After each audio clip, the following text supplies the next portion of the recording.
What's up, MMA fans on YouTube? I'm going to come and do the Ultimate Fight Night predictions here. It looks like a definitely good card. The top 3 fights on the card are all intriguing fights. They all have pretty significant meaning. You got a tough winner trying to, stay on the winning way and not be one of these winners who's dropped fights, especially early on.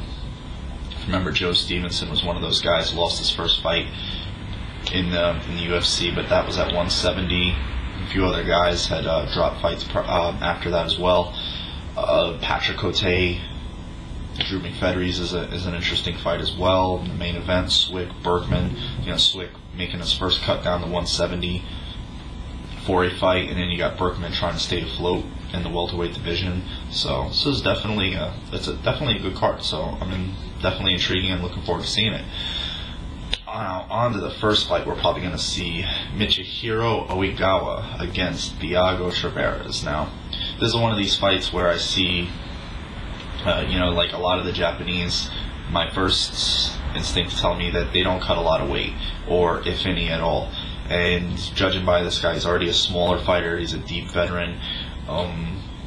Hasn't had as much experience as Tavares, though he has had one fight in the UFC, lost to Matt Wyman back at UFC 76, I believe, and Tavares lost his last fight, the hard-fought loss to Tyson Griffin. Before that, he was previously undefeated, and he's definitely he's a very thick 155er. He's very muscular, and I just see him muscling around Oigawa here. I think he's just probably a bigger fighter, a little bit more well-rounded. He's had more fights in the octagon, and I just see him probably winning this fight any way he wants, probably by a ground and pound or catching him in a submission. I just think he's a little more seasoned, especially in the octagon. He's going to be coming in with a strength advantage and will probably win via ground and pound or submission first, or at least second.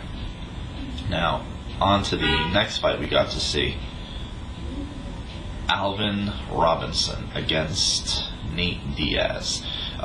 Interesting fight because it's very hard for me to call this fight. I think Alvin's been in there. He's got a few more fights under his belt. Leveling competition, sorta equal.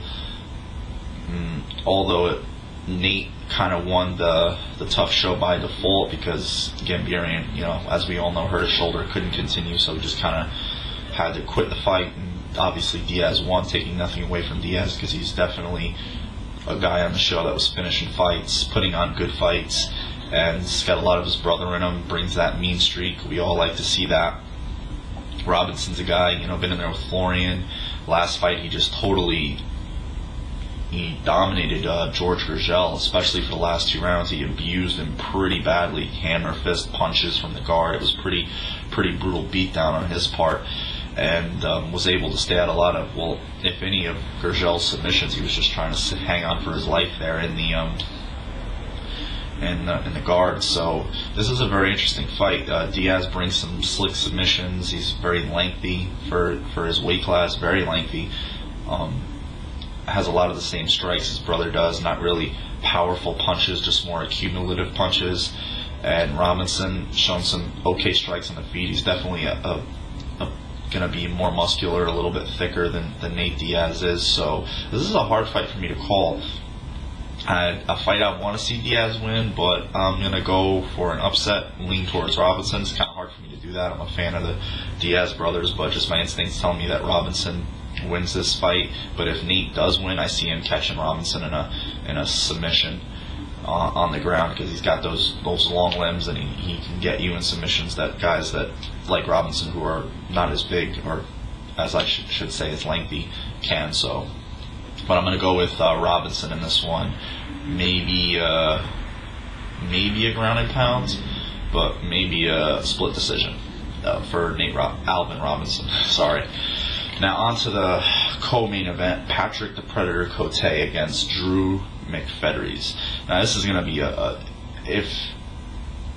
if these guys come in and fight the way they normally fight, it's going to be a fight that is definitely tailor-made for the fans to watch. Cote is a guy who's never been knocked out. He's been submitted, dropped a few decisions, but he's never been knocked out. He's been there with some pretty hard punchers like Scott Smith, Chris Lieben, and I don't know if many of you remember the Chris Lieben fight. Those guys were exchanging some hard punches in a few of those rounds, and Cote was eating them and swinging back just as much as Lieben was. And McFedries is a guy who's, shown the ability to touch somebody's chin and just put him to sleep. Got rocked a little bit against Alessio Sakara, but was able to weather that, come back and do some good work of his own. Eventually stopped him. Lost his next fight to Martin Kampmann, even though he was pounding Kampmann, and Kampmann decided he didn't want no more of the stand-up, took McFedries down and submitted him. And then McFedries won his next fight against Jordan Radiv, where Radiv was completely out of his element, it looked like, and he just caught him and knocked him out.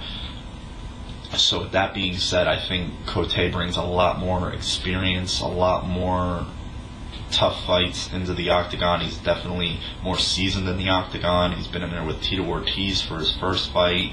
He's actually submitted Jason McDonald, who's a pretty good submission guy himself. He's been in there with Luder, Scott Smith, the list of Joe Dorkson. He almost beat Dorkson. He had him knocked out, and he's a tough guy to finish, and Dorkson eventually caught him in a submission. So Cote, I think, has just been in there with tougher guys. He's more well-rounded. He's just as heavy-handed as McFedries, and he's probably a little bit more well-versed on the ground than McFedries is. And I just think that, you see these guys that have been training with Mark Delagrati, like, Kenny Forian, Marcus Davis, and now Patrick Cote. You see these guys, and they're definitely different fighters, or that you just see them improving, which is very, very interesting. Like Kenny Forian, every time you see the guy in the octagon, he's something different about him. He's just a little bit more relaxed, or he's a little bit better shape. His striking's more crisp. His takedowns are better. He's definitely still improving, which is interesting because the guy's 31 years old, and he's getting better. So with that being said, I think Patrick Cote probably wins this fight. Anyway, he wants submission, maybe a knockout. McFedries has been stopped before against Nate Quarry. That was his second or first fight ever in MMA, but I think Cote wins this fight. KO submission, second, late first. Now, on to the next fight we're going to get to see, which is the main event. Mike Quick Swick against Josh the People's Warrior Burkman. So this is going to be a very interesting fight because Swick is making a cut down to 170. I don't know if a lot of you remember on the show, he was walking around at 195 without cutting anything, so 194, 195 without cutting at all, and that's pretty much the norm for most 170 pounders out there, and he now is making that cut down finally after competing at 185.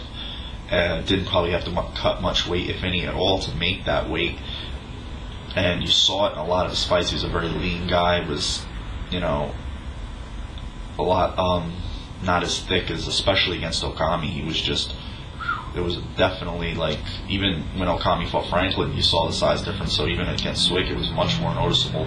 And Loazo, even though he beat him, was bigger than him.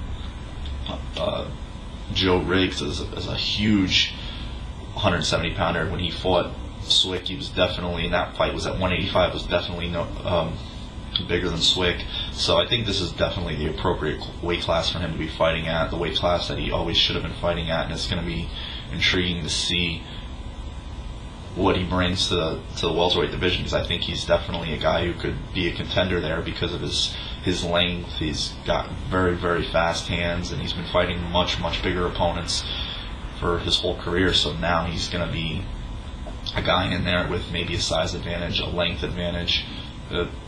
And here we have Burkman, who's trying to turn it around a little bit. Even though he did win his last fight against Forrest Petz, he's been fighting like a lot of decisions, either losses or wins. One thing I noticed about Burkman, anytime he's fought a better fighter or a guy same tier, I would say he's at the same level as Caro Parisian, a guy like that, John Fitch, he's lost those fights. I think that Swick is of that ilk. I think he just has more tools to play with. I think he's a more dynamic fighter. I think he has more ways to finish the fight. The only way I see Burkman winning this fight is if he catches Swick with a big shot and knocks him out. He likes to muscle guys around and try to take him down. But I think Swick has got some underrated submissions, and he's definitely got really, really fast hands. So, and trains with a guy who easily beat Burkman and John Fitch. So I don't think that there's much else to say. I picked Mike Swick in this fight. I see he may stop Burkman in this fight. I think maybe a late first round, second round KO for stoppage for Mike Swick. So hope the card lives up to the billing, especially coming off UFC 80. That was an amazing card, phenomenal. There's a lot more coming up. I know the big intrigue with Lesnar getting in there is going to draw a lot of attention. So hope everybody enjoys the card. Hope everybody enjoyed the segment. Until then, you guys have a good one. Take care.